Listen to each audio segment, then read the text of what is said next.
Tuhan bersamamu dan bersama roh. Inilah Injil Yesus Kristus menurut Santo Yohanes.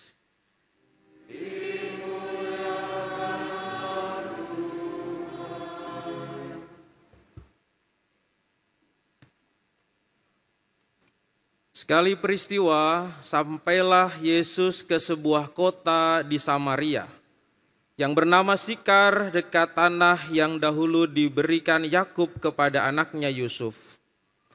Di situ terdapat sumur Yakub. Yesus sangat letih karena perjalanan. Sebab itu ia duduk di pinggir sumur itu. Hari kira-kira pukul 12, datanglah seorang perempuan Samaria hendak menimba air. Kata Yesus kepadanya, "Berilah aku minum," sebab murid-murid Yesus telah pergi ke kota membeli makan. Kata perempuan Samaria itu kepadanya, "Masakan engkau seorang Yahudi minta kepadaku minum, seorang Samaria?" Maklumlah orang Yahudi tidak bergaul dengan orang Samaria. Jawab Yesus kepadanya, "Jika engkau tahu tentang karunia Allah dan siapa dia yang berkata kepadamu, 'Berilah aku minum,' niscaya engkau telah meminta kepadanya dan ia telah memberikan kepadamu air hidup."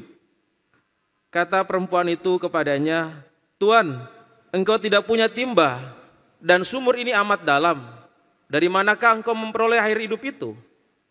Maka engkau lebih besar daripada bapa leluhur kami Yakub yang memberikan sumur ini kepada kami, dan ia sendiri telah minum dari dalamnya, ia beserta anak-anaknya dan ternaknya." Jawab Yesus kepadanya, "Siapa saja minum air ini, ia akan haus lagi. Tetapi siapa saja yang minum air yang akan aku berikan kepadanya, ia tidak akan haus untuk selama-lamanya. Sebaliknya, air yang akan aku berikan kepadanya akan menjadi mata air di dalam dirinya, yang terus-menerus memancar sampai pada hidup yang kekal." Kata perempuan itu kepadanya, "Tuan, berilah aku air itu supaya aku tidak haus dan tidak usah datang lagi ke sini untuk menimba air. Saya kini tahu bahwa engkau seorang nabi. Nenek moyang kami menyembah di atas gunung ini, tetapi kalian katakan bahwa Yerusalemlah tempat orang menyembah." Kata Yesus kepadanya, "Percayalah kepadaku, hai perempuan, saatnya akan tiba bahwa kamu akan menyembah Bapa, bukan di gunung ini dan bukan juga di Yerusalem. Kamu menyembah yang tidak kamu kenal, kami menyembah yang kami kenal, sebab keselamatan dari bangsa Yahudi. Tetapi saatnya akan datang dan sudah tiba sekarang, bahwa para penyembah yang benar akan menyembah Bapa dalam roh dan kebenaran. Sebab Bapa mencari orang yang menyembah Dia secara demikian. Allah itulah roh, dan siapa saja menyembah Dia harus menyembahnya dalam roh dan kebenaran." Jawab perempuan itu kepadanya, "Aku tahu bahwa Mesias juga disebut Kristus akan datang.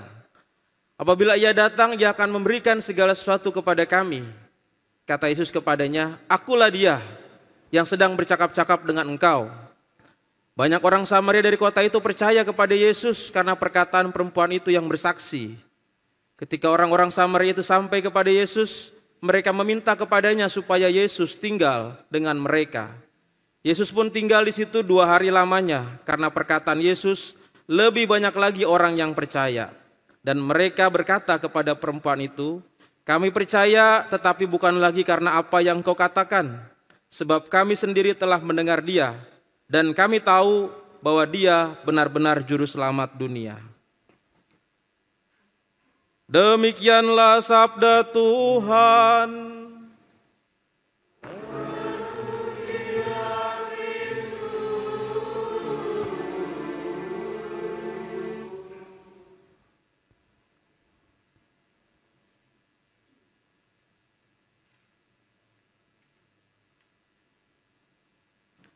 Silahkan duduk. Bapak Ibu saudara-saudari, selamat sore. Minggu ini Bapak Ibu masuk ke gereja, apakah tidak melihat ada yang baru? Apakah tidak melihat ada sesuatu yang lain? Coba lihat kanan kirinya. Ada yang tahu apa? Temboknya biasa catnya, ya. Lilinnya juga sama, altarnya juga sama. Apa ya kira-kira ya? Ada apa? Ada apa tuh? Gak kedengeran. Ada air suci. Di mana itu? Di pintu masuk. Siapa tadi yang sudah menggunakan air suci? 1, 2, 3, 4, 5. Oh yang lain belum tahu kali ya. Nanti, udah tahu? Oh ya bagus ya. Nanti pulangnya lagi. Saya dari tadi pagi sampai sore ini mengamati ya orang-orang yang ngelihat air suci itu. Ada yang sudah tahu, ada yang belum tahu. Karena sudah 3 tahun mungkin ya, hampir sudah tidak menggunakan air suci, jadi lupa begitu. Ini air apa? Ada yang dipandangi terus ya. Dipandangi, tapi juga ada yang sudah mulai mencoba. Tadi pagi, jam 6 pagi mungkin karena udaranya dingin gitu ya. Ada yang biasanya cuman mencelupkan 1 jari saja sambil lepas angkat lagi gitu ya. Kedinginan begitu, baru dia pakai begini. Begitu juga ada yang juga mencelupkan dengan 3 jarinya lalu disambung lagi dengan keluarganya yang lain. Ya, ada yang begitu ya. Ambil air lalu dikasih sama ininya, jadi nggak ambil dari situ ya. Estafet begitu. Ada juga yang tadi pagi sampai sore ini juga, tadi pagi kalau nggak salah itu ya, dicelupkan jarinya semuanya, diusapkan ke dahi, ke pipi ya, lalu diambil lagi dicuci ke mukanya gitu. Nih kayaknya sudah lama nggak dapat air suci kali ya, jadi pengen supaya dapat. Jadi air suci itu kadang-kadang habis di situ kalau pada waktu sebelum pandemi itu. Kadang-kadang ada yang diambil lagi pakai botol aqua dibawa pulang jadi souvenir. Air suci itu laku ya saudara-saudari, banyak yang pengen ya. Kalau pas nggak ada kemarin dicari robo air sucinya mana ya. Kalau misalnya belum ada tolong buatkan air suci. Kalau misalnya romonya lagi nggak ada gitu ya, pengen buat air suci sendiri ya nggak bisa lah ya. Jadi sekarang juga air suci ketika musim ujian itu banyak permintaan. Ada yang minta didoakan plus ditambah dengan air suci. Diminta diberkati pulpennya, diperciki supaya nanti pulpennya mengerjakan ujian dengan benar gitu. Bisa begitu ya, itu imannya sangat luar biasa begitu. Ada juga yang sudah diperciki minta didoakan, lalu kemudian ditanya sama orang tuanya ya, ditanya sudah diberkati sama Romo pakai air suci, nggak usah belajar ya. Itu adalah iman yang kebablasan ya. Saudara-saudari, air suci sebagai simbol pengenangan kembali akan baptisan yang kita terima, sekarang kita munculkan lagi, ada di depan pintu masuk. Jadi saudara-saudari menggunakannya itu membuat tanda salib sambil menghormati altar. Dengan tujuan bahwa kita diingatkan kembali akan baptisan itu. Hidup yang sudah dibaharui kembali dalam baptisan. Dan bahkan juga yang sudah dibuat menjadi kehidupan yang baru oleh Allah dalam baptisan yang telah kita terima. Nah air itu juga tentu mengingatkan kita akan rahmat pembersihan kita dari dosa-dosa kita. Nah makanya karena pentingnya itu, maka walaupun saudara-saudari ambilnya beramai-ramai ya, kita yakin akan keselamatan dan kita yakin akan rahmat dan berkat Tuhan, maka air suci mulai sekarang diberikan lagi sampai seterusnya, tidak ditarik lagi. Nah, bicara soal air suci, air yang memberikan kita suatu rahmat pembaruan hidup, karena waktu penciptaan roh Allah melayang-layang di atas air, dan di atas air itulah muncul kehidupan. Allah menciptakan ciptaan itu. Nah, air yang menjadi suatu rahmat kekuatan buat kita semua dalam iman kita, air juga pada hari ini menjadi suatu simbol yang dibahas dalam Injil yang kita dengarkan. Kalau tadi kita ngomong air suci sebagai bentuk pembaharuan, kita dibaharui hidupnya, dimurnikan, diubah dari yang tadinya kotor dalam dosa, dibersihkan lewat air itu. Maka kalau kita bicara air yang ada dalam Injil ini bukan air suci, tetapi air hidup. Apa itu air hidup? Nah, ini yang akan kita dalami. Kalau ada air suci, ada lagi air hidup. Air hidup yang kita dengarkan dalam Injil ini adalah percakapan Yesus dengan wanita Samaria. Dalam percakapan yang panjang tadi, saudara-saudari, itu Injilnya tadi adalah versi yang singkat. Versi yang panjang ada lagi, pasti akan lebih panjang lagi tadi baca Injilnya.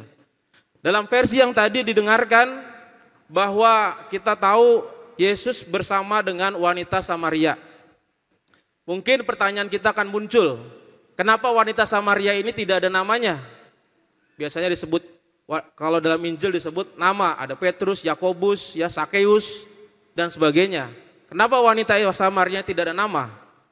Dan bahkan, kenapa orang ngambil air minum jam 12 siang? Kira-kira jam 12 siang, wanita Samaria itu datang ke sumur. Sumurnya terletak di tempat yang jauh dari kota tempat dia tinggal. Kira-kira kenapa? Jawabannya adalah karena wanita ini mau datang dengan diam-diam. Dia sembunyi-sembunyi datang untuk ke tempat sumur itu mengambil air minum untuk dikembawa ke rumahnya untuk diminum itu, persediaan. Nah, pertanyaannya kenapa sembunyi-sembunyi? Nah, ini dijelaskan dalam versi yang panjangnya itu bahwa wanita Samaria ini takut kalau digosipin. Biasanya kalau mengambil air itu bareng dengan ibu-ibu yang lain, perempuan yang lain, pagi-pagi ini pasti digosipin. Kenapa takut digosipin? Karena wanita ini sudah punya 5 suami. Nah tuh ya, udah punya 5 suami. Nah rupa-rupanya dia datang sembunyi-sembunyi supaya nggak kena gosip, supaya nggak diomongin. Karena dia malu. Dia datang, lalu kemudian ketemulah Yesus.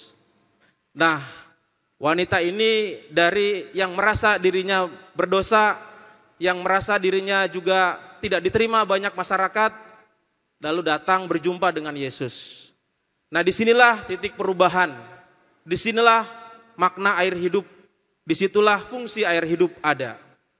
Yaitu ketika Yesus bercakap-cakap, berbicara, memberikan kesaksian, lalu kemudian wanita Samaria tadi menerima perkataan Yesus, menerima apa yang disabdakan Yesus, dan disitulah ia menerima air hidup. Air hidup yang muncul dari kata-kata Yesus, dari sabda Yesus diterimanya, walaupun wanita Samaria ini dikatakan, maklumlah orang Yahudi tidak bersahabat dengan orang Samaria. Yesus orang Yahudi harusnya ditolak oleh wanita Samaria ini, tetapi diterima. Maka ketika dia menerima yang namanya air hidup, kata-kata Yesus, sabda Yesus. Bukan air suci tadi ya, ini air hidup. Yang diibaratkan adalah kata-kata Yesus, sabda Yesus yang dia terima, maka ada perubahan. Dia meninggalkan tempayannya, nggak jadi ngambil air minum.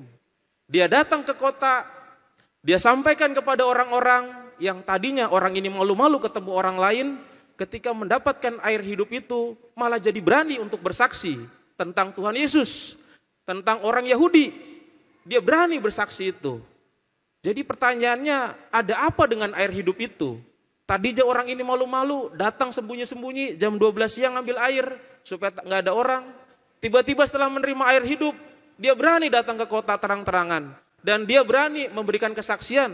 Bukan kesaksian yang sangat bisa diterima, kesaksian tentang Yesus orang Yahudi yang berbicara untuk orang-orang di Samaria itu. Nah, itulah dahsyatnya air hidup. Kalau air suci memberikan kita kekuatan, mengenangkan kita akan baptisan, air hidup ini dahsyat sekali, mengubah orang. Apa yang diubah, saudara-saudari? Yang pertama yang diubah yaitu adalah tempayan. Tempayan di situ ditinggalkan. Orang ini mau ngambil air minum pakai tempayan supaya buat persediaan. Tempayannya ditinggalkan, diganti dengan tubuhnya, dengan dirinya yang menjadi wadah. Air yang tadinya dia mau ngambil air minum, dibuang air minumnya. Maksudnya ditinggalkan air minumnya, diganti dengan air hidup yang masuk dalam tempayan yaitu dirinya sendiri. Yang ketiga, yang tadinya dia membawa air minum untuk diminum untuk dirinya sendiri dan keluarganya, untuk kebutuhan pribadinya, maka air hidup yang ada di dalam dirinya difungsikan bukan untuk dirinya, tapi untuk orang lain, dibagikan ke kota. Hai dengar kesaksian, ada Mesias yang datang. Dia membagikan air hidup itu bukan untuk dirinya, tetapi untuk orang lain. Dan tadinya yang malu-malu, yang tadinya dalam keadaan berdosa, disucikan, dimurnikan, dan berani untuk bersaksi. Itulah dahsyatnya air hidup. Nah saudara-saudari, kalau kita mau menerima air hidup, kapan kita menerima air hidup? Maukah kita menerima air hidup? Itu bukan pertanyaannya lagi. Kita sudah menerima air hidup. Kita setiap saat menerima air hidup. Apa itu air hidup yang kita terima? Yaitu kalau kita alami dengan baik-baik, kita dengarkan dalam bacaan kedua, kasih Allah telah dicurahkan dalam hati kita oleh Roh Kudus yang telah dikaruniakan kepada Bapa kita, yaitu Yesus Kristus, yang kita sambut dalam Ekaristi, yang kita dengarkan sabdanya, yang kita renungkan sabdanya, kita sudah menerima air hidup. Kita sudah menjadi tempayan itu. Nah pertanyaannya yang harus kita jawab adalah, yaitu apakah tempayan kita ini, air hidup yang ada dalam diri kita, sudah kita bagikan untuk orang lain, atau kita simpan sendiri? Karena air hidup itu fungsinya adalah untuk orang lain. Kalau air minum untuk diri sendiri, air hidup untuk orang lain. Kalau air hidup disimpan untuk diri sendiri, maka tidak berfungsi dengan baik. Air hidup harus dibagikan. Nah pertanyaan berikutnya lagi, apakah kita yang sudah punya air hidup menjadi tempayan itu, apakah kita berani bersaksi atau kita masih malu-malu? Bersaksi dalam kehidupan kita, dengan perbuatan kita, dengan tindakan kita, dengan kata-kata kita, dengan melakukan yang paling sederhana, memberikan kebaikan kepada sesama. Kalau dalam masa Prapaskah kita diingatkan dalam prefasi, dalam bacaan doa syukur agung, kalau saudara-saudari perhatikan, kami bersyukur ya Bapa karena masa Prapaskah ini kami diingatkan untuk memberikan makan kepada orang yang berkekurangan. Itu didoakan setiap doa syukur agung, kalau saudara-saudari perhatikan itu. Doa syukur agung untuk yang ketiga. Kita diminta untuk memberi makan yang berkekurangan. Itulah air hidup yang nyata, kesaksian yang nyata. Nah saudara-saudari, semoga kita mau membagikan air hidup dan berani bersaksi untuk air hidup yang sudah kita terima. Tuhan memberkati kita. Amin.